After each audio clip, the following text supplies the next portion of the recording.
नमस्कार, सुबह के 9 बजने वाले हैं। वक्त है 9 की 9 खबर का और मैं हूं आपके साथ विभा उपाध्याय। बुलेटिन की शुरुआत इस वक्त बड़ी खबर के साथ। खबर बेगूसराय से आ रही है, जहां बेखौफ अपराधियों ने ग्रामीण चिकित्सक को गोली मारकर हत्या कर दी है। हत्या के बाद इलाके में सनसनी मच गई। घटना मटिहानी थाना क्षेत्र के पुनर्वास गांव की है। मृतक ग्रामीण चिकित्सक की पहचान सेहमा गांव के रहने वाले रामाकांत सिंह के बेटे डॉक्टर क्रांति कुमार के रूप में की गई है। बताया जाता है कि डॉक्टर क्रांति कुमार अपने क्लिनिक पर ही मौजूद थे और तभी 2 बाइक पर 5 अपराधियों ने निजी क्लिनिक पर पहुंचकर ताबड़तोड़ फायरिंग शुरू कर दी। जब तक कुछ समझ पाते क्रांति कुमार, तब तक अपराधियों ने गोली मार दी थी। घटना की जानकारी स्थानीय लोगों ने मटिहानी थाना पुलिस को दी और फिलहाल पुलिस इस पूरे मामले की जांच की बात कह रही है। खबर मुंगेर से, जहां हवेली खड़गपुर में एक 70 वर्षीय बुजुर्ग महिला पर डायन का आरोप लगाकर गांव के ही कुछ लोगों ने उसकी जमकर पिटाई कर दी। गंभीर रूप से घायल बुजुर्ग महिला को बेहतर इलाज के लिए डॉक्टरों ने मुंगेर सदर अस्पताल रेफर कर दिया है। घटना के संबंध में परिजनों ने कहा है कि पड़ोस के एक व्यक्ति की मौत बीमारी की वजह से हो गई थी और उन लोगों ने बुजुर्ग महिला को अपने घर बुलाकर मृत व्यक्ति को जीवित करने के लिए दबाव डालना शुरू कर दिया, लेकिन महिला उसे जीवित नहीं कर पाई। जिसके बाद इन लोगों ने बुजुर्ग महिला को डायन कहते हुए उसके पूरे शरीर को गर्म सलाखों से दाग दिया। तो डायन कैसा मारला कौन जी? नामे तो किस मार लगा? लोहा से, लाठी से, टंगिया से। हाँ, आगे में दीपा था। कुछ आगे में रड दीपा के। रड दीपा के। खबर बांका से, जहां भूमि विवाद को लेकर दबंगों ने एक महादलित युवक के हाथ और पैर को बांधकर बेरहमी से पीटा है।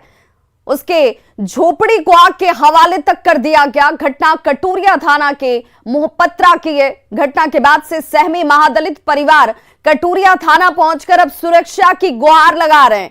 कार्रवाई की मांग की जा रही है। घटना की जानकारी मिलने के बाद कटोरिया पुलिस भी घटनास्थल पर पहुंचकर अब इस पूरे मामले की छानबीन में जुट गई है। मामले को लेकर सिकंदर यादव सहित दर्जन भर लोगों के खिलाफ केस दर्ज किया गया है। है कि मतलब पहले जमीनी विवाद है कुछ पहले से ही, और हम लोग आपस में गोतिया में जो है वो लोग मतलब अपने को दबंगई के रूप में वो लोग एक संगठन होकर और कहते हैं, उस लोगों का कहना है कि डोम है, डोम की तरह रहो, कुछ भी होता है केस करता है। तुम्हारा गोतिया जो है जमीन के कारण झूठो जाके केस कर दिया है, जमीन नहीं होगा। उसके बाद जो है ऐसे ही मतलब कुछ से कुछ मतलब वो लोग जो है दबंगई के होके और मेरा घर में घुस। कहते हैं जाकू राखे साइया मार सके ना कोई। कुछ ऐसा ही दिखा बाढ़ के मोकामा स्टेशन पर, जहां जीआरपी पुलिस और स्थानीय पत्रकार ने चलती ट्रेन पकड़ने के चक्कर में गिरते हुए एक शख्स की जिंदगी को बचा लिया। दरअसल वाराणसी के रानीपुर निवासी बलविंदर सिंह, जो तस्वीरों में आपको दिख रहे होंगे, मोकामा रेलवे स्टेशन पर खड़ी लोकमान्य तिलक एक्सप्रेस ट्रेन को पकड़ने के लिए आगे बढ़े। तब तक ट्रेन खुल चुकी थी और ट्रेन को पकड़ते पकड़ते उनका हाथ जो है वो छूट जाता है और वो प्लेटफॉर्म पर और ट्रेन के बीच की जगह पर गिरकर ट्रेन के नीचे जाने लगते हैं। तभी वहां पर तैनात आरपीएफ के जो पुलिस जवान मौजूद थे और स्थानीय पत्रकार की नजर उन पर पड़ती है और अपनी जान की परवाह न करते हुए बलविंदर सिंह को बचाने के लिए ये लोग वहां पर दौड़ते हैं। हाथ थामा जाता है और इस शख्स की जान बचा ली गई। पूरी घटना सीसीटीवी कैमरे में कैद हो गई और ये तस्वीरें इस वक्त आप अपने टीवी स्क्रीन पर भी देख रहे हैं। कैसे एक शख्स के लिए देवदूत बनकर जीआरपी का जवान और एक पत्रकार वहां पर ऐन मौके पर पहुंच गया। लेकिन इन तस्वीरों से सबक लेने की जरूरत है, समझने की जरूरत है कि जल्दबाजी, दौड़ते हुए चलती ट्रेन को पकड़ना कितना खतरनाक और आपकी जान के लिए जोखिम भरा हो सकता है। इस वजह से ऐसी गलती न करें। महाराष्ट्र के नासिक से एक दर्दनाक घटना सामने आई है, जहां कंटेनर से टकराने के बाद एक बस में भीषण आग लग गई, जिसमें झुलसने की वजह से 10 लोगों की दर्दनाक मौत हो गई है। मृतकों में 9 वयस्क और एक बच्चा भी शामिल है। हादसा नासिक औरंगाबाद रूट पर हुआ। हादसे की पुष्टि नासिक पुलिस ने कर दी है। तो कंटेनर से टकराने के बाद बस आग के गोले में तब्दील हो गई और 10 लोगों की आग में जलकर झुलसने की वजह से मौत हो जाती है। तस्वीरें इस वक्त आप जिस बस की देख रहे हैं, ये वही लग्जरी बस है जिससे यात्री अपने गंतव्य के लिए निकले थे, लेकिन कंटेनर से टकराने के बाद ये लग्जरी बस जो है वो आग के गोलों में तब्दील हो गई और 10 यात्रियों की झुलसकर मौत हो जाती है।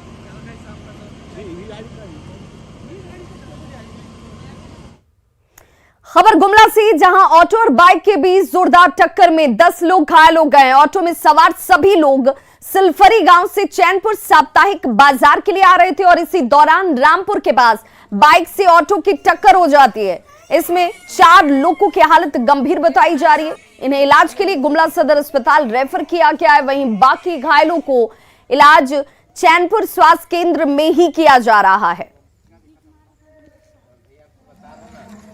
लगभग 10 से 12 लोग हैं जो लोग इंजर हुए हैं और टेम्पो पलटने के कारण 4 लोग को ज़्यादा गंभीर चोट आई है। एक लड़के का पैर, लेफ्ट पैर जो है वो फ्रैक्चर हो गया है। ये चारों थोड़े गंभीर है, तो चारों को बेहतर इलाज के लिए आगे सदर अस्पताल भेज रहे हैं। प्राथमिक इलाज कर दिया गया है सभी लोगों का, बाकी लोग सब ठीक हैं। दुमका में अंकिता की मौत के बाद अब मारुति की मौत से लोगों में गुस्सा और नाराजगी साफ तौर पर नजर आती है। नाराज महिलाओं ने सड़क पर उतरकर इसे लेकर जोरदार प्रदर्शन किया है। साथ ही आरोपी को कड़ी से कड़ी सजा दिलाने की महिलाओं ने मांग की है। इसके साथ ही महिलाओं की सुरक्षा को सुनिश्चित करने के लिए कड़े कानून और प्रावधान बनाने की मांग ये महिलाएं करती नजर आ रही हैं। हालांकि पुलिस ने आरोपी राजेश राउत को गिरफ्तार कर लिया है, लेकिन लोगों का गुस्सा कम होने का नाम नहीं ले रहा है। इधर घटना के बाद विपक्षी दल बीजेपी अब इसे लेकर सरकार पर हमलावर है। दुमका सांसद सुनील सोरेन के साथ ही पूर्व मंत्री लुइस मरांडी ने सरकार पर लॉ एंड ऑर्डर के साथ ही महिला सुरक्षा पर विफलता का गंभीर आरोप लगाया है।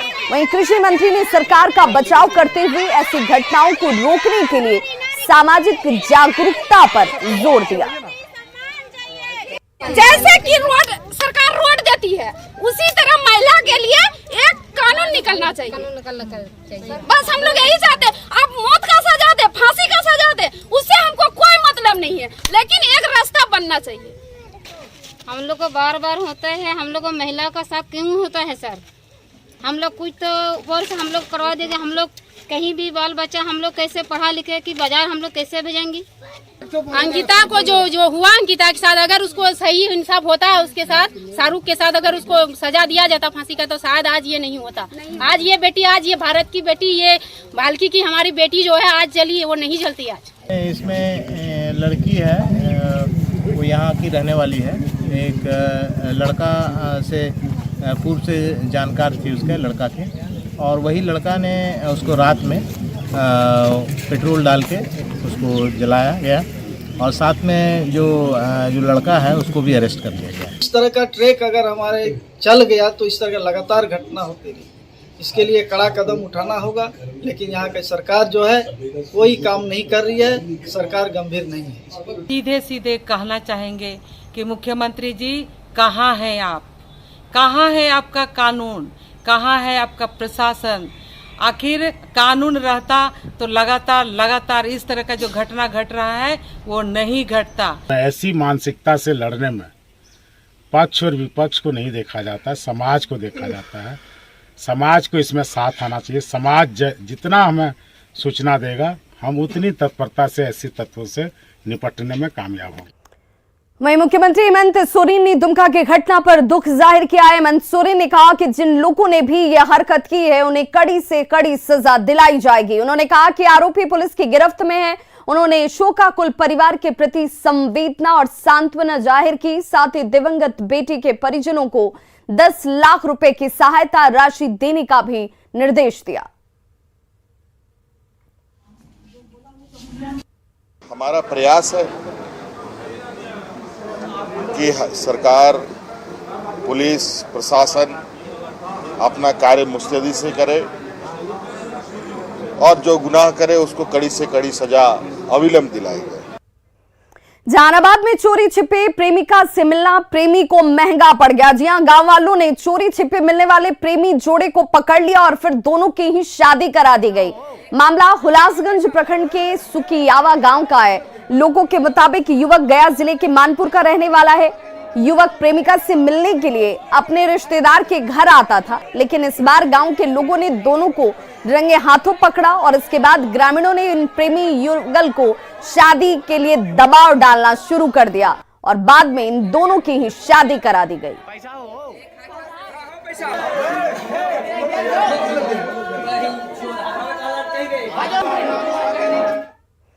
और बड़ी खबर इस वक्त आ रही है बगहा से, जहां आदमखोर बाघ का आतंक लगातार जारी है। बाघ ने आज 2 महिलाओं का शिकार कर लिया है। ये बड़ी खबर इस वक्त की।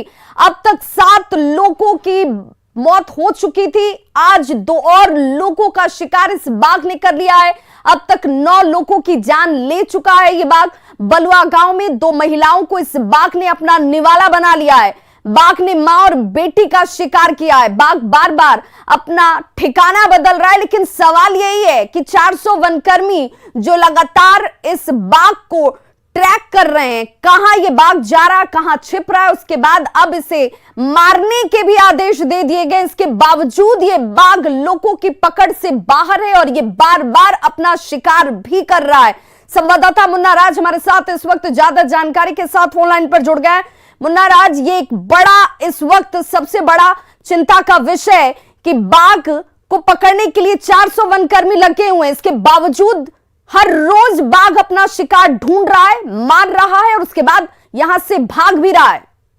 जी विवाह, निश्चित तौर पर यह चिंता की विषय है और राज्य स्तर से जब उसको शूट आउट करने का आदेश जारी किया गया है, उसके बाद एक एसटीएफ की टीम भी बना दी गई है जो बाघ को मारेगा। उसके बाद भी बाघ पकड़ से दूर है और सबसे बड़ी चीज है कि लगातार पूरे वन विभाग और पुलिस की घेराबंदी के बीच बलुआ गांव पहुंचता है और बलुआ गांव में मां बेटी का शिकार करता है। सबसे बड़ी चीज है कि लगातार इस घेराबंदी हो रही है, 24 घंटे का ऑपरेशन चल रहा है और इस ऑपरेशन के बीच बाघ वहां से बगल के गांव जाता है और वहां 2 लोगों का शिकार एक साथ कर देता है। तो निश्चित तौर पर वन विभाग के साथ ही पुलिस की कार्यशैली पर भी सवाल है और बाघ को मारने का जो आदेश दिया गया है, तो सबसे बड़ा सवाल है कि आखिर कब तक बाघ शिकार करते रहेगा और बाघ को शूट आउट करने में आखिर में देरी क्यों। तो निश्चित तौर पर तमाम सवाल है, जिसके बाद लोगों का आक्रोश भी पनप रहा है। कल दिन भर हंगामे के भेंट चढ़ा था, उसके बाद भी लगातार पिछले अगर 2-3 दिनों की बात करें तो लगातार एक के बाद एक और आज एक साथ 2 लोगों की जिस तरह से बाघ। सवाल ये है कि आखिर वो जो एक्सपर्ट्स टीम जिन्हें बुलाया गया है, जो इसे ट्रैंकुलाइज करेंगे या उसे मारेंगे, इसे लेकर अब बिहार एसटीएफ की तैनाती तक कर दी गई है वाल्मीकि टाइगर रिजर्व में, तो आखिर ये टीम किस तरह की रणनीति पर काम कर रही है? पीसीएफ बिहार ने डीजीपी को एक पत्र लिखा था। उस पत्र के आलोक में कल बगहा पुलिस ने 8 जवानों की एक टीम बनाई है जो बाघ को देखते ही गोली मार देगा और एक्सपर्ट जवान है, तो जिसमें 4 जवान बिहार पुलिस से लिए गए हैं और 4 जवान एसटीएफ से लिए गए हैं। तो 8 जवानों को विशेष ट्रेनिंग देकर इलाके में शूट आउट करने के लिए भेज जरूर दिया गया है, लेकिन बाघ वन विभाग लोकेट नहीं कर पा रहा है, जिसके कारण उसे मारने की प्रक्रिया नहीं की जा रही है और वह बाघ लोकेशन बदलकर अचानक दूसरे गांव में पहुंचता है और 2 लोगों का शिकार एक साथ कर देता है, जिसके बाद और चुनौती बढ़ गई। जिस मां और बेटी का शिकार इस बाघ ने किया है, जरा उस जगह के बारे में बताइए कि कैसे अवस्था में ये शिकार किया जाता है, क्योंकि इससे पहले जितने भी लोगों का इस बाघ ने शिकार किया है, सोई अवस्था में, अगर कोई शौच को गया या खेत में काम कर रहा है, तो आखिर नजर वन कर्मियों की इस बाघ पर कैसे नहीं पड़ रही है? गोवर्धना थाना क्षेत्र के अंदर एक बलुआ गांव है और बलुआ गांव में स्वर्गीय बहादुर यादव की पत्नी सिमरिकी देवी और उनकी बेटी जो 25 साल की है बबीता, एक साथ गांव घर से थोड़ी दूर सरे में जा रही थी। तो सुबह का समय रहता है, अक्सर गांव ग्रामीण इलाके में महिलाएं सुबह सरे की तरफ खेत की तरफ जाती हैं। इसी दौरान बाघ एकाएक गन्ने के खेत में छुपा रहता है और घात बनाकर घर के पीछे ही हमला बोल देता है। तो निश्चित तौर पर सबसे बड़ा सवाल हम बार बार इसलिए उठाना चाह रहे हैं कि इतनी भारी भरकम वनकर्मियों की टीम उस बाघ के पगमार्ग के साथ ही तमाम जो वन विभाग के जो विशेष ट्रेनिंग होते हैं उसके साथ उसका लोकेशन ट्रैक करने के लिए रखा जाता है। इस बीच लगातार वह लोकेशन बदल रहा है और वन विभाग को खबर तक नहीं मिल रही है। तो निश्चित तौर पर वन विभाग के पर सवाल उठना लाजमी है कि आखिर में किस तरह का बिल्कुल, और 9 लोगों की जान जा चुकी है। इस बाघ ने 9 लोगों का शिकार तब कर लिया है जब 400 वन कर्मियों की तैनाती, 8 स्पेशलिस्ट यहां पर एसटीएफ के जवानों की तैनाती की गई है, लेकिन बाघ इन सबसे कहीं आगे और शातिर, जो अपना शिकार हर रोज बना रहा है, और तब जब अब इस बाघ को मारने के आदेश तक दे दिए गए हैं। बहुत बहुत शुक्रिया मुन्ना राज इस तमाम जानकारी के लिए। बिहार में एक बार फिर से दूध के दाम में बढ़ोतरी की घोषणा कर दी गई है। जी हां, कॉम्फेड ने सुधा दूध में 2 से 3 रुपए प्रति लीटर का इजाफा करने की घोषणा कर दी है और बढ़े हुए दाम 11 अक्टूबर से प्रभावी भी हो जाएंगे। यानी कि 11 अक्टूबर के बाद से आपको अपनी जेब और ज्यादा ढीली करनी होगी। दूध के दाम बढ़ने के बाद लोगों की मुश्किलें बढ़ती नजर आ रही हैं।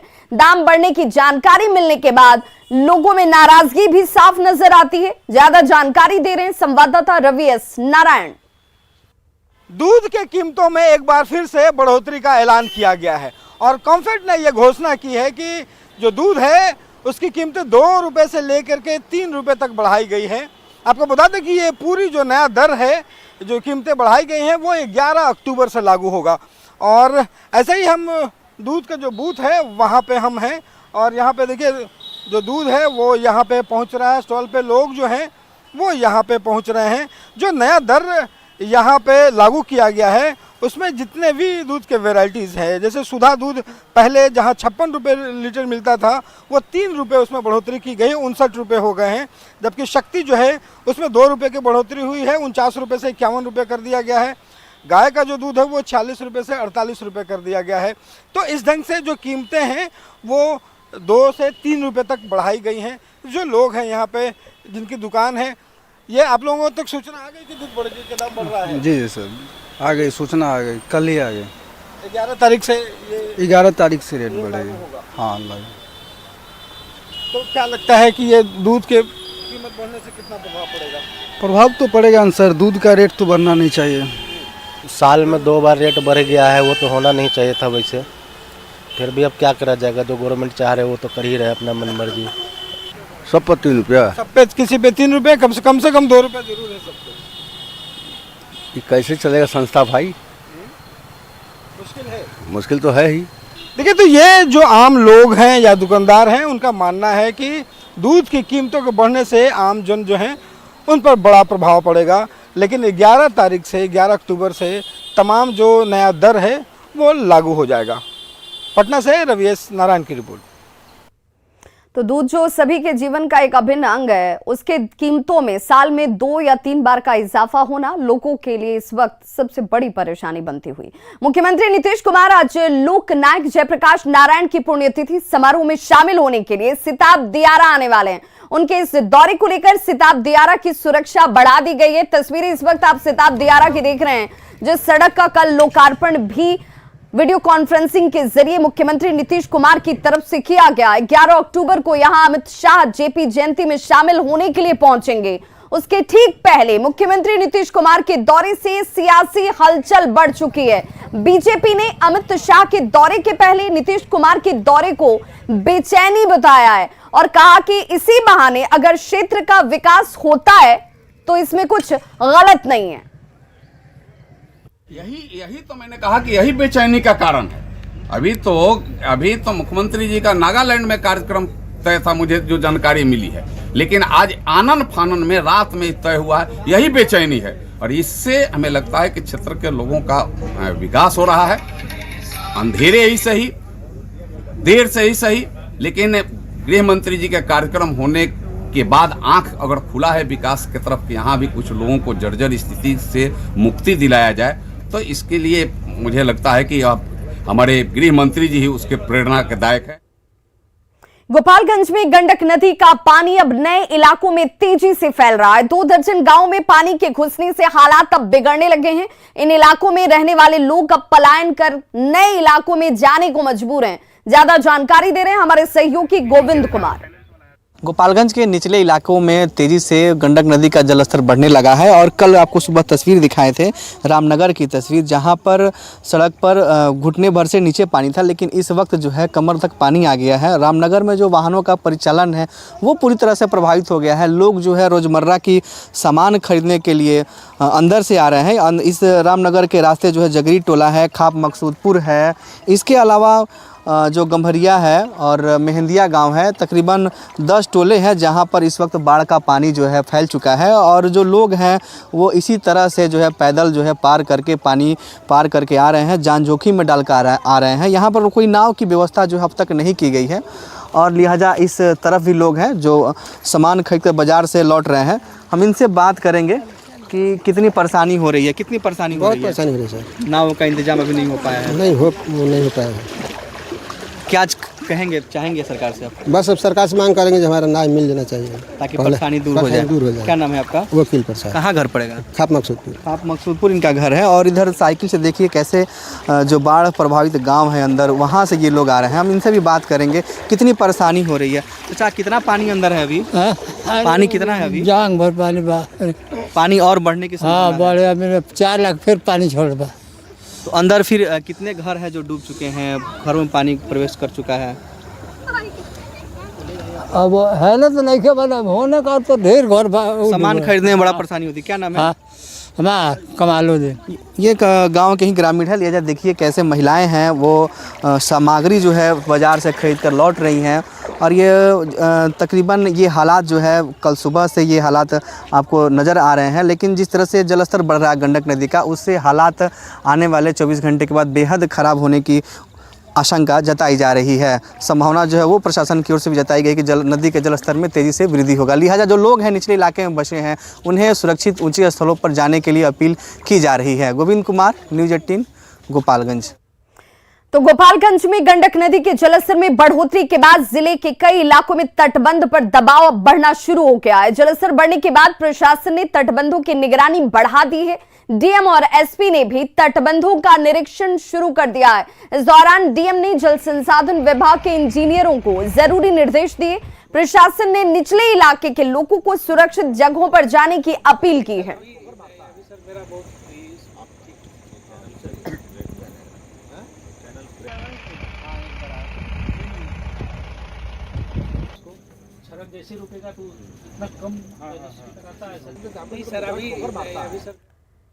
खबर रोहतास से आ रही है, जहां मूर्ति विसर्जन कर लौट रहे लोगों पर पत्थरों से हमला किया गया। अचानक इस पथराव में 10 से ज्यादा लोग जख्मी हो गए। वहीं घटना विक्रमगंज अनुमंडल क्षेत्र के शिवपुर हॉल्ट के पास की बताई जा रही है।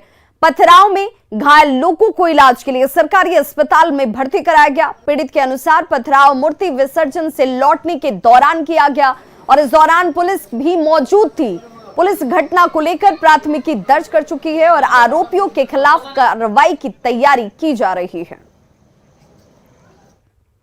तो खबरों का सिलसिला लगातार जारी है। आप देखते रहिए न्यूज़ 18 बिहार झारखंड। यहां खबरों का सिलसिला कभी नहीं थमता।